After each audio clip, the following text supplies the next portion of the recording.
कर्म में, मोक्ष भी में। नमस्कार मेरे प्रिय साधक एवं साधिकाओं, आज हम आप लोगों को एक विशेष जानकारी देंगे कि आप अगर माँ भगवती का निर्वाण मंत्र अगर आप जाप करते हैं, इससे आपको क्या बेनिफिट होने वाला है।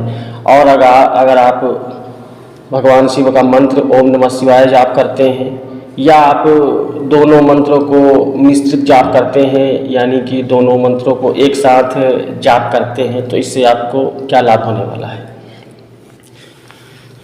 आप लोग जानते होंगे कि माँ भगवती के अनेक स्वरूप हैं, और अगर आप निर्वाण मंत्र के माध्यम से आप शक्ति की आराधना करते हैं तो आप हर स्वरूप की आराधना एक ही मंत्र से कर सकते हैं।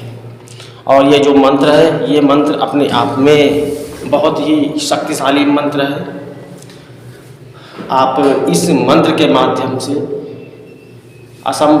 असंभव कार्य कर सकते हैं। और यह मंत्र मेरी नज़र में ब्रह्मांड का सबसे बड़ा मंत्र है, और इस मंत्र के माध्यम से आप किसी भी कार्य को बहुत ही आसानी से पूरा कर सकते हैं।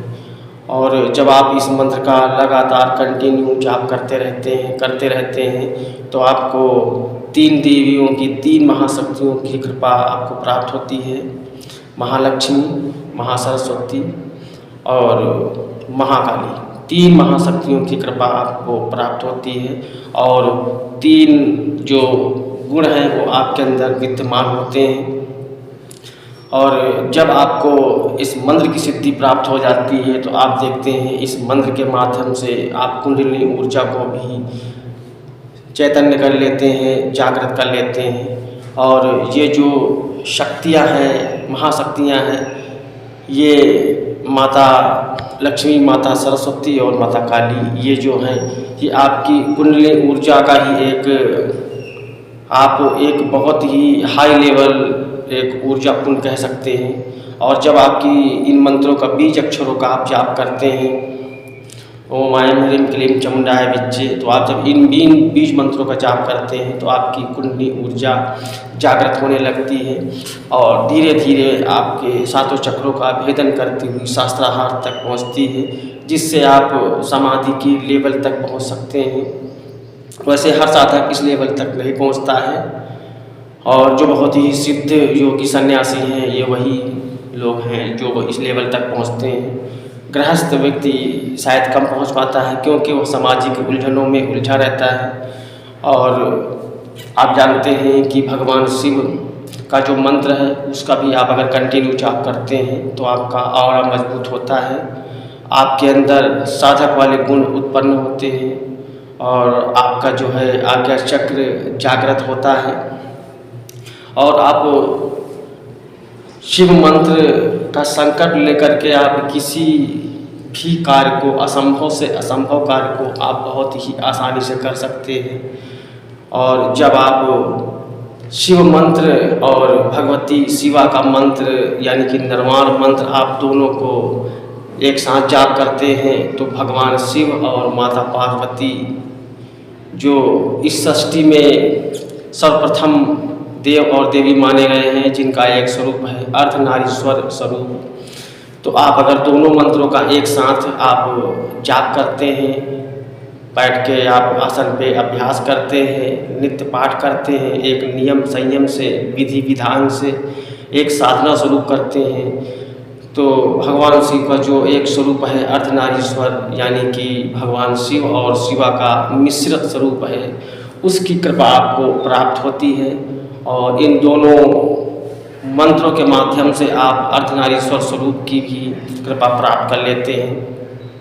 तो आप इन मंत्र के माध्यम से आप अपनी कुंडली ऊर्जा का आप जागृत कर सकते हैं। और अगर आप साधना क्षेत्र से जुड़े हुए हैं तो आप इन मंत्रों के विषय में ज़रूर जानते होंगे। अगर आप नहीं जानते हैं, नए साधक हैं, तो आपको नित्य पाठ करना चाहिए। और जब आप इन मंत्रों का जाप करते हैं तो इनके बहुत ही विचित्र अनुभव होते हैं, जिसमें निर्वाण मंत्र का तो बहुत ही दिव्य अनुभव होता है। बस आप इस बात का ध्यान रखें कि आप पूरी आस्था ईमानदारी, निष्ठा से, लगन से आप जाप करें। और जब जाप करते हैं तो आप देखेंगे कि आपको बहुत ही दिव्य अनुभव होंगे। सबसे पहले जो आपके क्षेत्र की छोटी शक्तियां हैं वो आपको सपने के माध्यम से यानी सपने में दिखाई देनी चालू हो जाती हैं। और उसके बाद फिर उससे ऊपर लेवल की जो यक्षिणियाँ हैं, यक्षिणियाँ आपकी ओर आकर्षित होती हैं। वो भी आपको तरह तरह के लुभावने और साधना को खंडित करने का प्रयास करती हैं। इसके बाद फिर योगिनियाँ और इसके बाद जो देवी हैं, देवी आप पे अपनी कृपा बनाती हैं और आपको दर्शन देती हैं, पहले स्वप्न के माध्यम से, उसके बाद फिर जब आप साधना में बैठे होते हैं तब। इसमें आपको भयभीत नहीं होना चाहिए। अगर आपके पास कवच है, कवच का पाठ करना चाहिए। अपने गुरु का पाठ, जो गुरु मंत्र है, सबसे पहले उसका पाठ करना चाहिए। उसके बाद इष्ट को नमन करना चाहिए, उनके मंत्र का पाठ करना चाहिए। उसके बाद आप कोई भी मंत्र जाप करना चाहिए। और जब आप देख रहे होंगे कि जब आप कोई ऐसे साधक हैं जिन्होंने साधना कर रखी है, जब आप बैठ के जाप करते होंगे तो उनके जब कुंडली ऊर्जा ऊपर की ओर बढ़ती है तो उनके चक्रों में हलचल होती है, जैसे कि रीढ़ में पीछे तरफ खुजली होना या ऐसा महसूस देना कि चींटियाँ ऊपर रेंग रही हैं, या आपको कुछ ऐसा महसूस देना कि कोई कीड़ा मकोड़ा आपके शरीर में ऊपर की ओर चल रहा है। और जब आप हाथ लगा के देखेंगे तो वहाँ कुछ नहीं होगा। और ख़ासकर जब आप अपने आज्ञा चक्र पे फोकस करते हैं तो आपके माथे में ब्लिंगिंग होना, आपके सिर पे दबाव होना, ऐसे अनुभव होते हैं जब आपकी कुंडलिनी ऊर्जा आपके चक्रों का भेदन करती हुई ऊपर को उठती है। और आपको सपनों में देवी देवताओं के, मंदिरों के, तीर्थ स्थानों के स्वप्न आने चालू हो जाते हैं, यानी कि देवी की जो कृपा है वो प्राप्त होनी चालू हो जाती है। तो ऐसे भी अनुभव साधकों के रहे हैं और होते हैं। और यही स्थिति जब आप शिव मंत्र का जाप करते हैं तो आपको भी अनुभव होते हैं, देवी देवताओं के दर्शन, तीर्थ स्थानों के दर्शन, इस टाइप के अनुभव आपको मंत्र जाप के समय होते हैं। और जो समाधिस्थ स्थिति जो आती है वो सबसे ज़्यादा शिव मंत्र में आती है।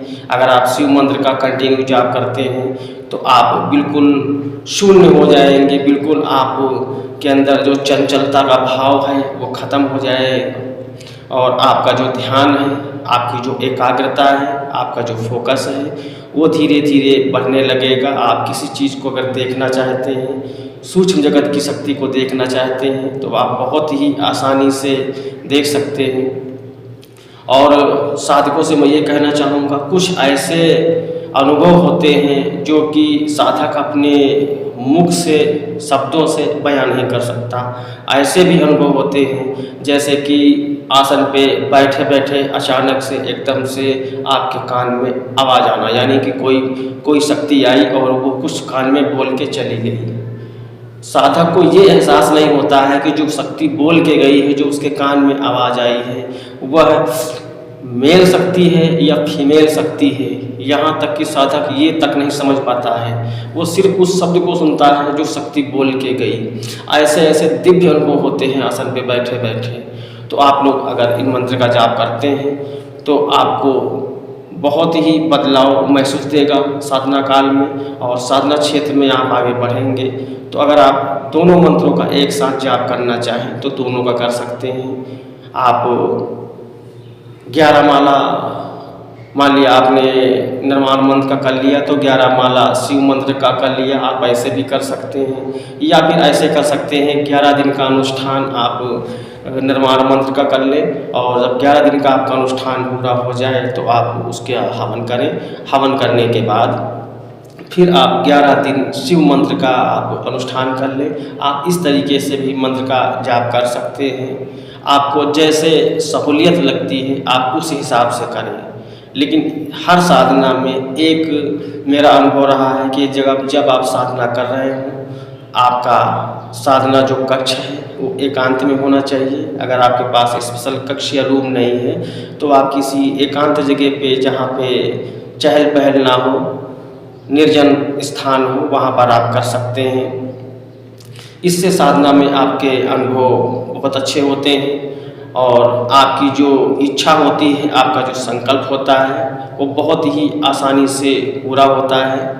और ये जो दो मंत्र हैं, जब दोनों मंत्रों की ऊर्जा आपके अंदर प्रवाहित होती है तो आपको जो अन्य साधनाएं हैं, जो अन्य मंत्र हैं, वो स्वतः ही कार्य करना चालू हो जाते हैं। अगर आप उन्हें सिद्ध नहीं करते हैं, फिर भी अगर उनका पाठ करते हैं तो भगवान शिव और माता पार्वती की कृपा से आपके जो मंत्र हैं वह फलीभूत होते हैं, कार्य करते हैं और आपके जीवन में किसी प्रकार का कोई अहित नहीं होता है। आपका जीवन आनंदमय और खुशमय होता है। इस साधना को जो साधक हैं वो भी कर सकते हैं और जो साधक नहीं हैं, नॉर्मल व्यक्ति हैं, गृहस्थ व्यक्ति हैं, पूजा पाठ करने वाले व्यक्ति हैं, वो भी कर सकते हैं। इसमें कोई किसी प्रकार की कोई हानि नहीं होती है। आप नित्य बैठ के आप अभ्यास करें, पाठ करें। माता भगवती, भगवान शिव आप पर अपना आशीर्वाद बना कर रखें। इसी मंगल कामना के साथ जय शिवा शक्ति।